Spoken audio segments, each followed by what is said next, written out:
Well, good morning, magandang umaga, and welcome to today's episode of My PI Dream. Today is Saturday, and even though it is the weekend, we're on a 6-day work schedule here, 6-day work week, and it is a regular work day here today. Although I'm running a little bit late, the guys working on the stone cladding on the fence line here are not running late. They are on time this morning and progressing well, trying to get all this fence cladding done. Now, for me, I'm running a little bit late because I had some necessary administrative tasks that I had to do this morning, and we'll talk a little bit about that later on. I think we're going to have a Bahay Kubo time today. What I noticed is I'm getting people asking to go back to the old days for the Bahay Kubo times. Remember when we used to sit back in the Bahay Kubo and we used to discuss topics and things that came up in the comment section? Well, I've been getting several requests for that, and I think today is a good opportunity to do that.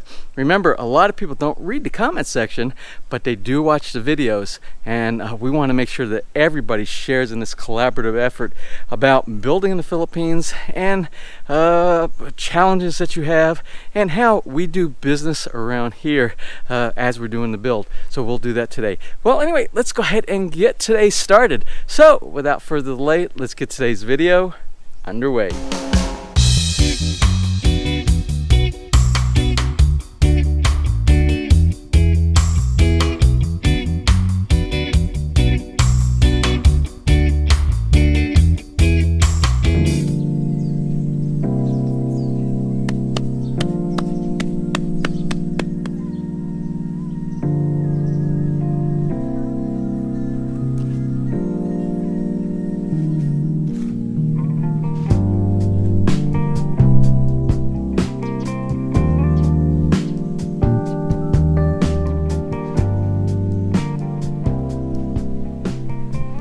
Well, as you can see over my shoulder here, I've been monitoring the news on the devastation that Hurricane Michael did through Florida and on its way following the interior portion of the East Coast moving northward. And my prayers go out to all of those that are affected by the hurricane.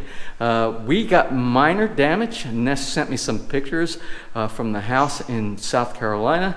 And since we're so far out the coast, usually the coast is what gets hit the hardest, but the hurricane actually went inland and walked its way up the coastline from inside and then ended out back to sea again.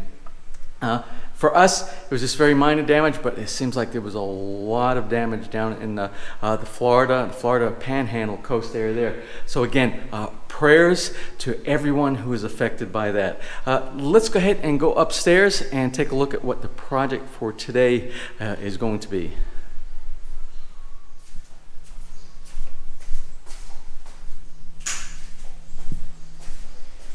Now for me today, it's working on this area back here. I have to come up with some sort of concrete embedded platform, and it's not going to raise or elevate the pipes that are going to use for the water filler that goes inside the bathtub. What it's going to do, it's going to be embedded. Those pipes are going to be embedded, but I have to do it in such a way, since my builder didn't put the pipes down lower according to the instructions, because normally you would put the PPR pipes maybe about 5-6 centimeters deep inside the slab. So since the pipes are right at the floor level, we're going to make our own embedded encasement for the pipes. And what that does, it gives stability to the long pipes that are coming out of the floor. So I'm going to use some type of a tile, whether it's this kind of tile here, this color tile, or the floor tile. I'm going to choose one of them, and I think I've already chosen the one that I want. I think I'm going to continue using the same floor tile here, but this floor tile here is extremely tough and dense and very difficult to drill through, and I have to drill 6 holes through them to mount the base. Let me show you the base, what I'm talking about. Oh no, it's not 6, it's 8. You see here, I have to drill anchors for it to mount to a pedestal back here. So that's going to be one of the challenges for today. It's going to be design, strategy, and then drilling later on. The drilling won't get done for several days because I have to wait for the concrete here. So let me get started on that. Like I said, I think I'm going to use this tile here. I have to look in the basement to see if I still have any remnants left over, enough to cover up the area of the concrete that we're going to use back there. So let me go downstairs for a moment, take a look, and then do some measuring and cutting.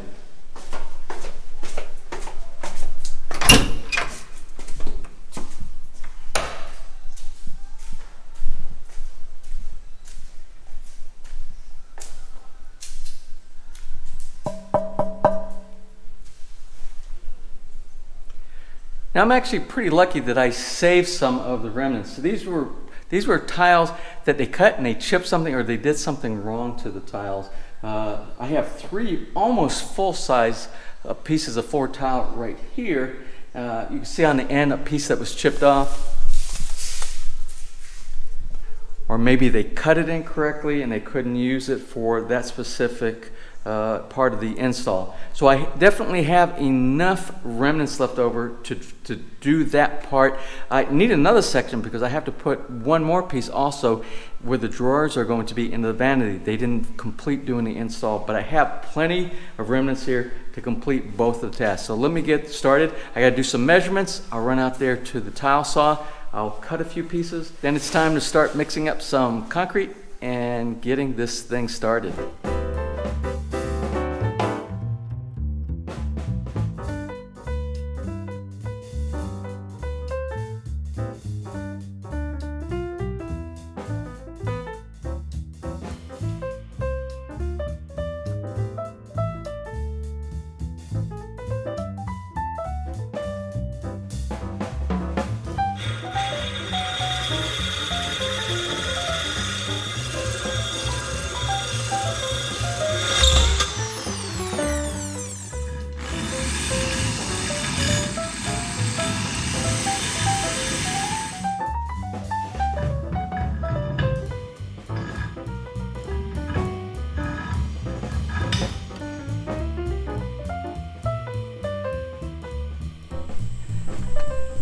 I can't believe where the day went today. I had some visitors earlier today, and that took a part of my time.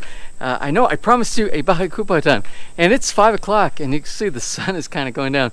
So we're going to head on out to the Bahay Kupo real quick. I did some work, and we'll do a follow-up on the work that I got done today, and I'll show you the work that was done by the folks doing the tiling, the stonework on the fence. But let's go ahead and go back into the Bahay Kupo for a minute. Okay, I haven't been inside the Bahay Kupo in ages. It's a mess inside here. It really needs a good cleaning. It's being used right now as my gardener's office right now. And there's a lot of building supplies. I have a lot of pebble rocks from the non-completion of doing the pebble rock stonework around the retaining wall. I have to get some more. This isn't quite enough to finish the job, but I will. Well, anyway, the reason we are here, we're going to go through a few of the comments. I told you earlier that a lot of people, they watch the videos, but they don't read the comments, and a lot of the comments are common to a lot of the folks. A lot of folks have the same questions, and so we're just going to try to cover some of the items right now. So I'm going to go to the first one. I'm just going to pick these out randomly, ones that have specific questions that might have something to do with home construction, some of the equipment that we have here, anything that I can answer right now. So anyway, Michael B says, does your generator run continually when the power is out? How much gas does it burn in 10 hours? Would it make sense to add a couple of deep cycle backup batteries? Would you save enough on gasoline? I wonder if you're losing as much power as you are using. Wow, that is a lot of questions about the generator. But I'm going to tell you right now, the generator, yes, it runs continuously when the power is out. It has an automatic transfer switch. It has a sensor inside it. So what happens, as soon as the electricity goes out, it cranks up the generator, and then in about 6 or 8 seconds, something like that, after the generator starts, it will transfer over power to the house. So we're without we're without electricity for 8 to 10 seconds. Now, the other transfer going back the other direction, as soon as our local utility company comes back on and the generator senses power, what it does a orderly transfer of service over from the generator over to the utility company, which means we don't have a break in service at that point right there. You don't even see anything flicker, and then the generator turns off automatically. It says, how much gas do you burn in 10 hours? Well, I don't know in 10 hours. All I know is we've been getting 12-hour scheduled, 6 a.m. to 6 p.m. And it burns approximately, I'm going to say about 8 liters, right around 8 liters in 12 hours. And I don't remember what the price I'm paying per liter. And it's diesel fuel. And I'm thinking the price of diesel, correct me if I'm wrong, I think somewhere around 49. So I don't know, multiply 49 times 8, and then you'll see it's a lot more expensive than it is the utility company. But the thing is, it is an emergency backup. Just remember that, emergency backup. And then there are a couple of questions about adding a couple of deep cycle batteries. I don't know that a couple of deep cycle batteries would really make that much of a difference. Now, when you have banks, like when you have solar panels on the roof and you have a bank of like 16 or 20 batteries or something like that, that's when it makes good sense to have backup. Those deep cycle lead batteries, or the new ones have, I think they're what do they call that? Li-ion or something like that. But right now, no, I'm not planning on doing any backup batteries, because with backup batteries, you also have to have some kind of inverter to go along with it. You have to go from DC to AC, and I think that would be costly. Let's see, anything else on that? Are you losing as much power as you're using? I don't really know what that means. So anyway, let's go to the next question. The next question that I can see. Okay, and the next question is from Bill Sheffield. And Bill asked the age-old question, and I've answered it several times in some of the videos, but Bill probably didn't catch this. Why do you have so long of blackouts in that area? He says he lives in Davao, and ours seldom goes off, and if it does, it's usually for an hour or less. We also have a place north part of Mindanao, and it's kind of rural, but it seldom goes out. Are yours possibly to enable the power to stay on in Manila full time? You are powerless a lot, it seems. I see why you put it in the gen. Well, the reason we have so many of these long power brownouts is because Bottleneck 2, our local utility company, they're doing upgrades. They're doing this massive upgrade to the electric pole system from the station in Lipa, where we live here, all the way to Padre Garcia. It's a long stretch of road, and they're doing those new, it looks like galvanized steel type, huge type of poles that they're putting in. They're replacing all the old wooden poles with these higher capacity type poles. Now, anywhere else in the world, or I know specifically talking from the U.S., if you do something like that, if you do an upgrade, you never get a service interruption. What they do is they route around you. They maintain powers, they maintain a connection, they do all the upgrades, and they switch something, and you don't even know when they do a switch over from one set of lines to another. This is the way the Bottleneck does it. Now, I know a lot of people are talking about, I think it's Morelco, is that the name of the really big electric company here, that everywhere else around here except for Bottleneck, and they say they never have the kind of problems that we have here with Bottleneck. Maybe in the future, this utility company will come online doing things the way most of the other electric companies do. Right now, we have all these problems. I don't know why. I can't tell you why. And I have one from Nudzajali. He says, "Hello, James. I'm Noah from Oman, watching your blog since the beginning of the year. I'm very interested in buying a lot, or can you give me an idea of prices?" Well, I tell you right now, there are just a few lots left in phase 1. That's where you first come into the subdivision, where the security is that goes by the clubhouse. Most of the lots, I think they're about 96% sold out over there. From what I know today, okay, I think the lots over there that are remaining, which are very few, I think they're P 3400 per square meter. Now this is phase 2 that I'm in. Most of these lots are available right now because they just became available, but these are a little bit higher. Topography is a little bit different. We have some hills. It's an interesting layout that we have over here in phase 2. And right now, as of today that I know of, these lots over here are $4,500 per square meter. A little bit more expensive than the ones on the other side, but right now when you get in these lots over here, you have your pick, where there's only a few of them of the leftovers over on the other side. If you have any questions about lots anywhere here in the subdivision, please email me, and it's the name of this channel at gmail.com. Okay, the next one. Now it seems like most of the questions I'm seeing through here have to do with the brownouts and the generator, and I just addressed those questions right there. One question from David Miller: how long of a drive is it from your location to Laguna? And David, it is about 45 minutes from here to Laguna, and that's where all the really neat plant places are, the nurseries and landscaping and rocks and stones and things like that as well. And from Pogie Old Sarge. Pogie Old Sarge, I love that name. Anyway, he says, I wish you would do a Bai Kubo time and recap how your infrastructure is working out, such as the solar, your gutter system, cistern, generator, etc., etc. Also discuss your internet service and Wi-Fi. You seem to have a better Wi-Fi than I do here in the U.S., judging by the real-time Skype you get.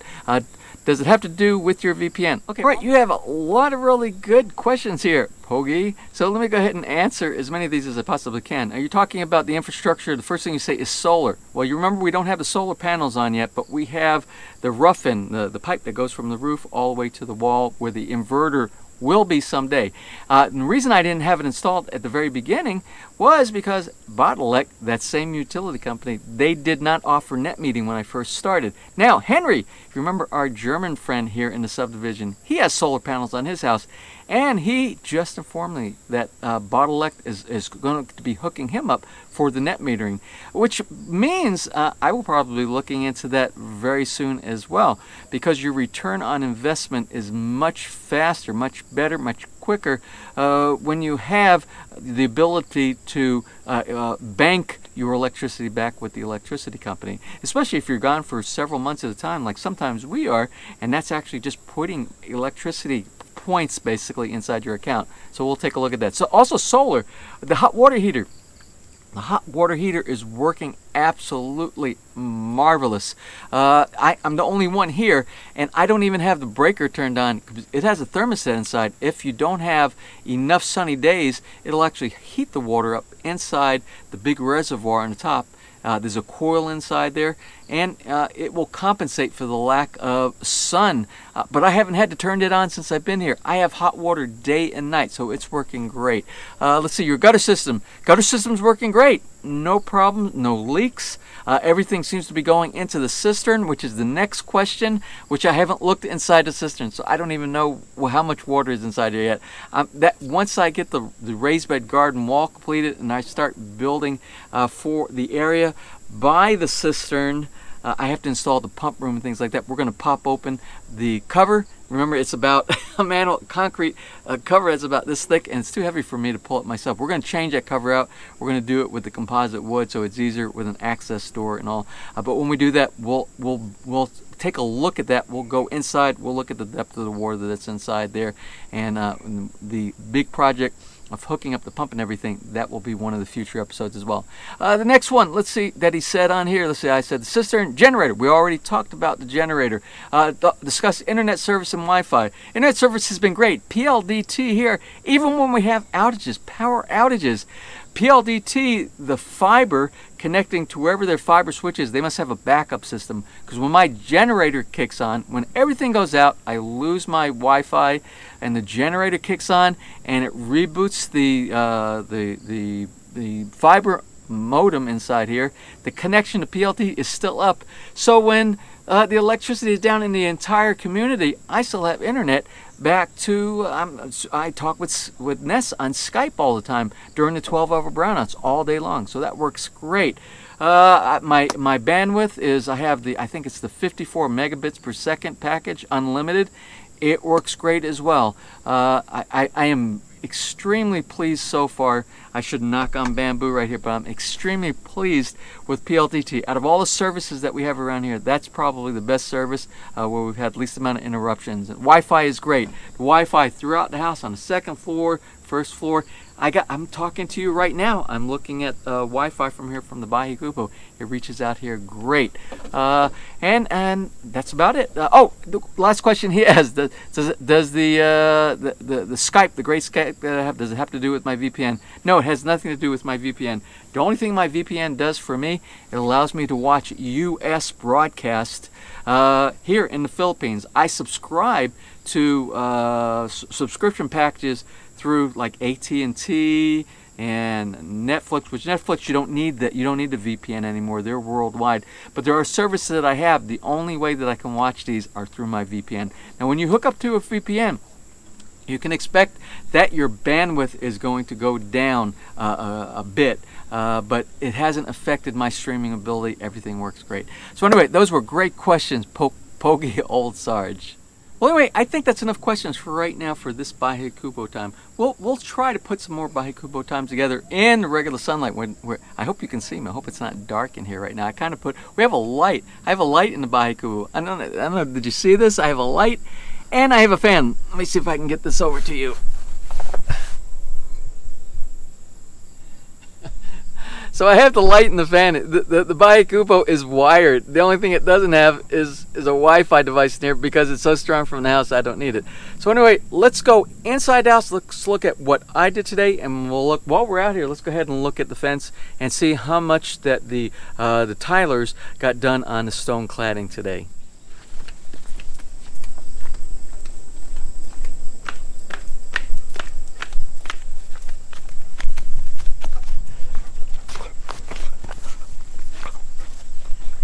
All right, now from the inside of the fence, remember they didn't have anything done on the inside of the fence yesterday. Remember, everything was focused on the outside. Now you can see here, inside, and this is the backyard by the Bahi Kubo. This one here, and back in this corner back here as well. So I got to do a cleanup. They have a lot of construction debris back here. I'll do that tomorrow. Tomorrow is Sunday. So that's on the outside. Let's go look at the front and let's take a look a little bit from the outside. Now before we go around to the opposite side, I didn't see this was accomplished today. I was inside the house doing the bathroom stuff and I really didn't follow along what was going on here too much. So some stuff on the outside, some stuff on the inside.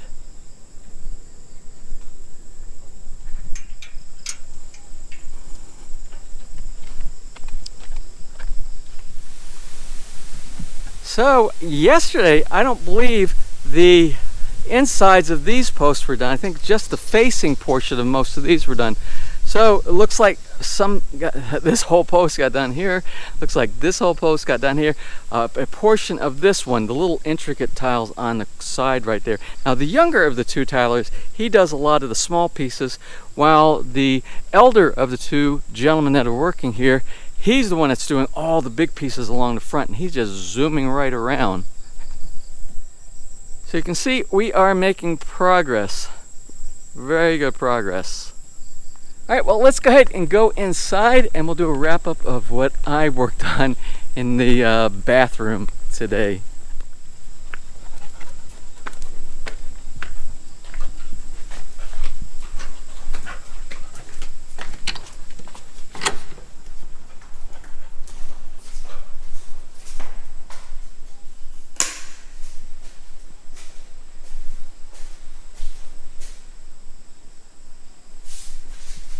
So that's what I was working on today, getting the filler, the tub filler installed.